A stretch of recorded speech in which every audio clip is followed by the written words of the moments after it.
Howdy ho, my Bemused family. Welcome back to Bemusing Bill.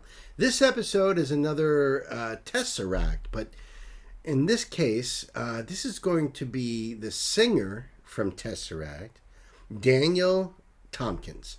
And Daniel is singing a song called Luminary.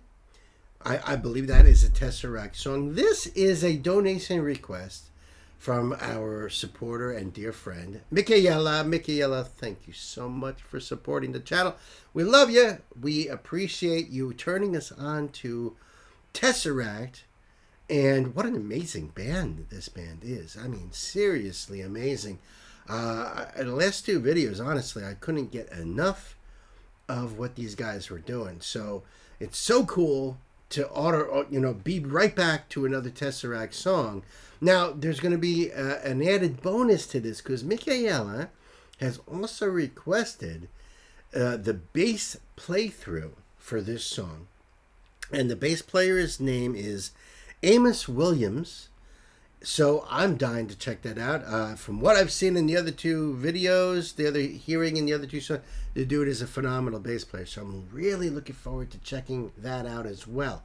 So let me pull up the screen for you guys. And Daniel, you get that button smashed. You get that button smashed. That's what we do, folks.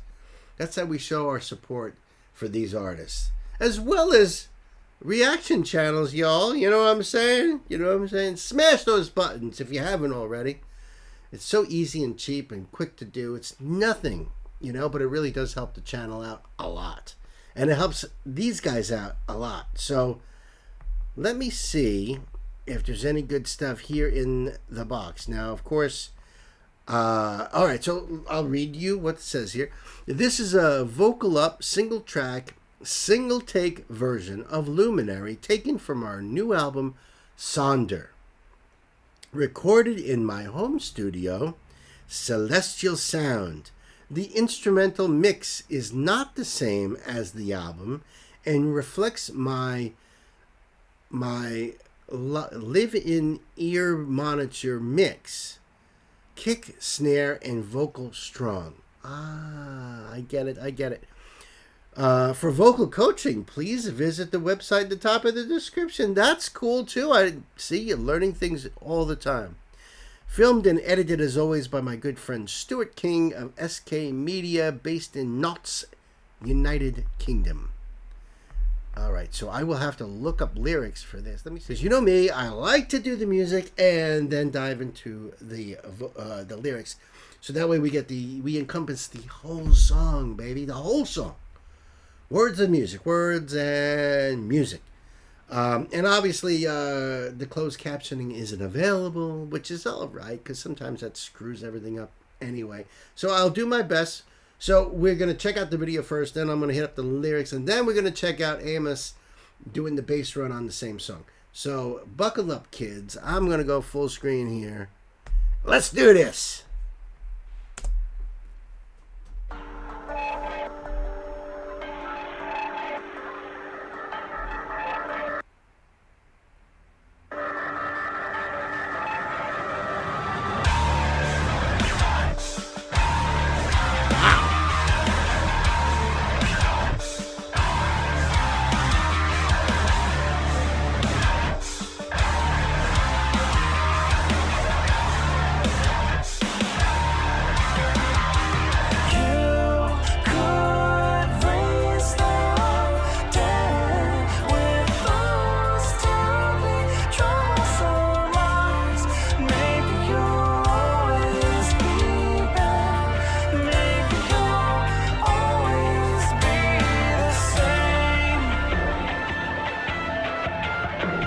Awesome voice. Awesome.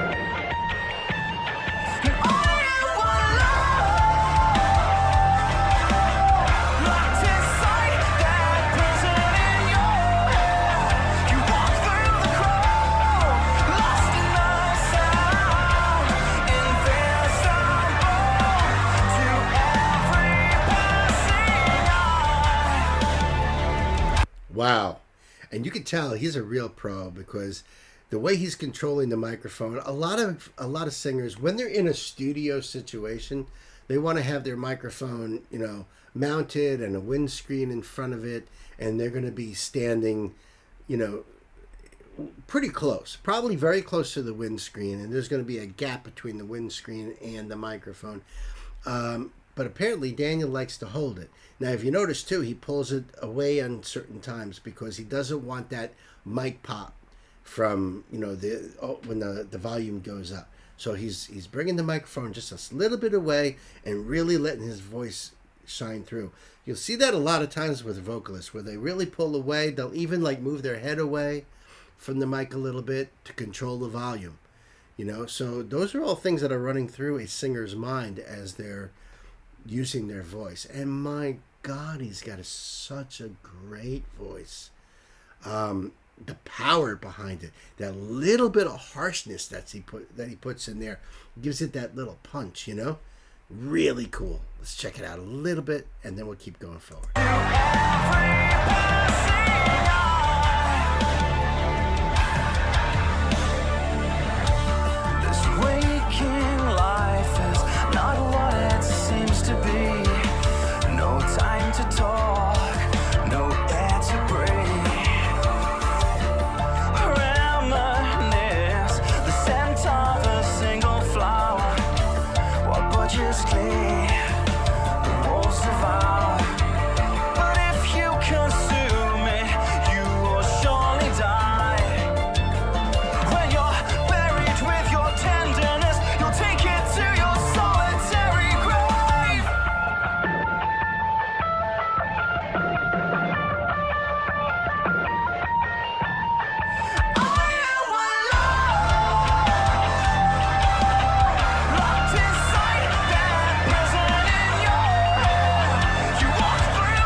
I noticed this more in this song than the last couple songs I've did with Tesseract.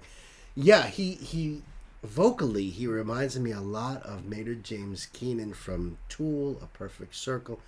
But in this particular song, he reminds me of too, and I don't know his name, but the singer from Incubus.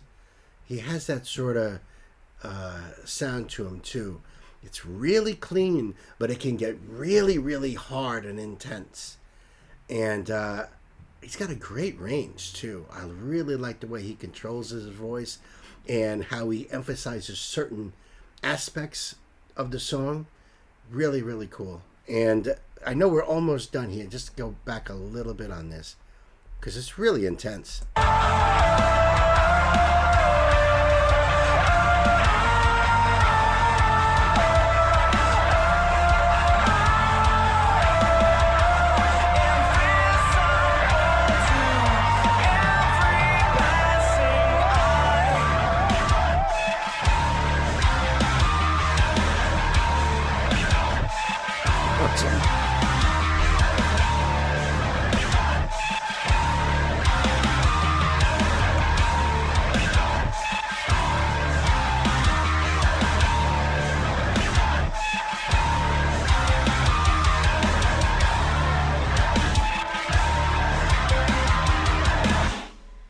Nice. The music is so damn cool too. I wonder if they are considered mathcore. I mean, when the name of the band implies math, but like the way they change their timing and everything, it's just so amazing. It's so amazing, and just that grittiness, that heavy sound that they got going on. It's really, really killer. I want to let me just take the screen down for a second here so I can maybe find lyrics to this song. Let's see.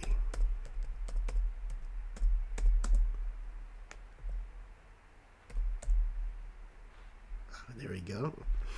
Just because I find lyrics doesn't mean that it came up pretty good, actually. Let's see. You could raise the dead with those terribly troublesome eyes. Maybe you'll always be bad. Maybe you'll always be the same. Are you alone, locked inside that prison in your head? You walk through the crowd, lost to the sound, invisible to every passing eye. That's really, really cool phrasing there. Asking these questions and then making those observations, you know? The waking life is not what it seems to be. No time to talk, no air to breathe. Reminisce the scent of a single flower. What butchers cleave, the wolves devour. Great line. But if you consume it, you will surely die. When you're buried with your tenderness, you'll take it to your solitary grave. Are you alone, locked inside that prison in your head? You walk through the crowd, lost in the sound, invisible to every passing eye. Invisible to every passing eye. So that's strange, right? Luminary refers to, being light. But he asks, are you alone? Are you locked inside the prison of your head? So walking through the crowd, you're like invisible, So and he's saying waking life is not what it seems to be. No time to talk, no air to breathe. So, is he talking about just someone that's so introverted that, is a light but passes through almost undetected by everybody else, just sort of passing through their world? Let me know what you guys think. Hit me up. Intense lyrics, intense song. I really love it. I love dissecting this kind of stuff. And sometimes when it's really not clear cut and understandable. Oh, it's a love song. It's a breakup song. No, it's way deeper than that.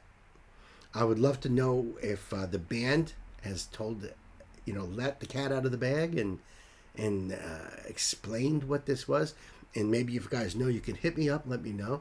Or sometimes artists like to leave it and let the listener interpret it their own way, how it hits you. So I'd like to hear your thoughts on that too. Let me bring up the screen again. And I'm going to... Yeah, so Amos Williams, he's got his own channel too. I will have both links, of course, below for you to go over there and give your love and support to the artists that are bringing this incredible content to our ears to allow me to put it on my channel too. It all goes hand in hand. I help promote, you guys go and show your love, and everybody wins, So, did both of those things. So let's just get right into the meat of this.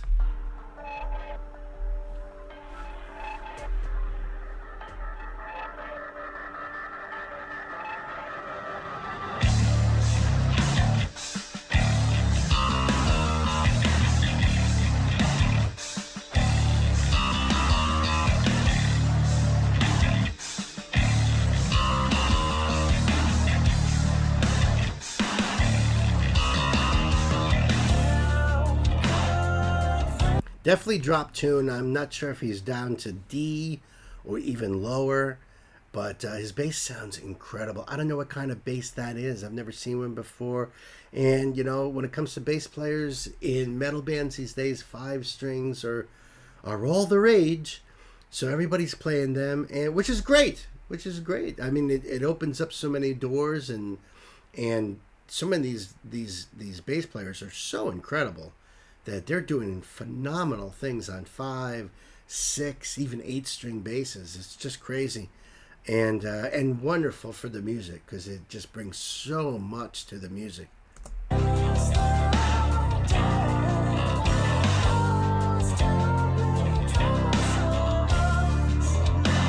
Beautiful guitar.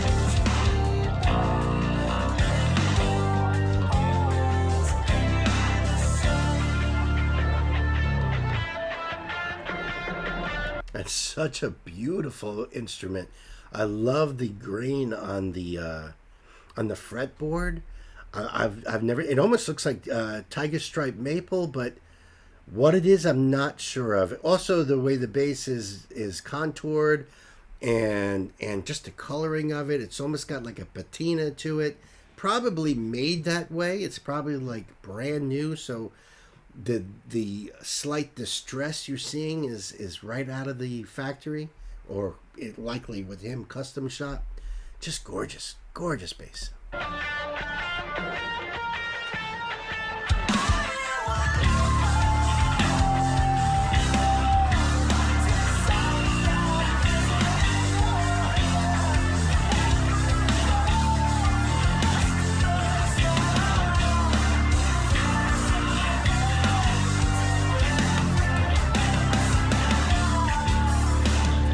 Great finger technique too. A lot of bass players use their fingers, and there are those who use the pick. It depends on the attack that you want.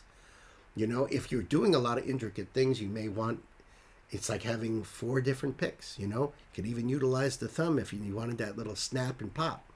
But, you know, if you wanted that sharper attack, you might go for a thicker pick to really, you know, hit that string. It really just depends on the style or the song, or, you know, what the musician is comfortable with. Just a matter of taste, really.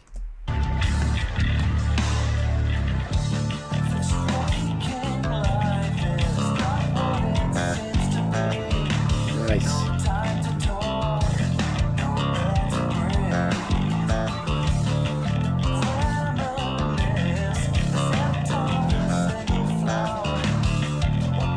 Now he's popping.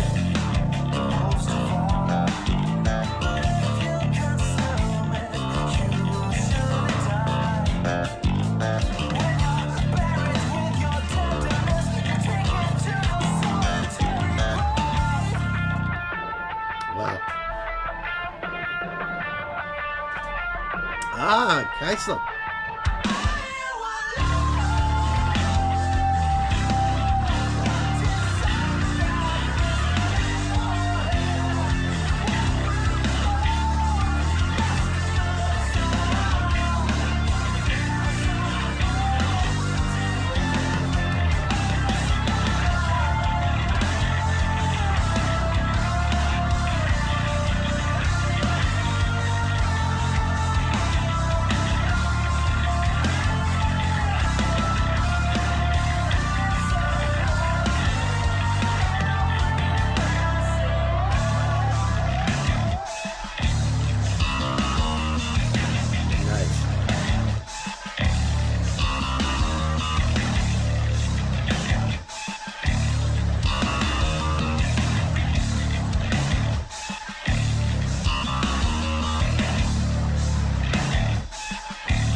Freaking amazing. That dude is so good. What a great song, too. I loved it. If there was a guitar playthrough and a drum playthrough, I probably would do them all, because I honestly can listen to every little bit of that song and just love all of it. Great stuff here, folks. Great stuff.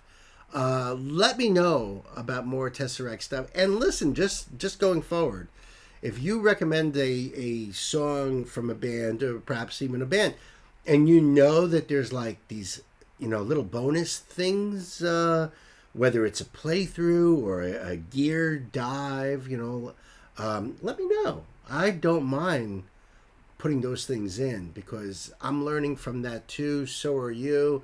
And it just adds more to the musicianship of the band. And, you know, fans love that too. So, you know, remember that. Keep that in mind if you're requesting a song.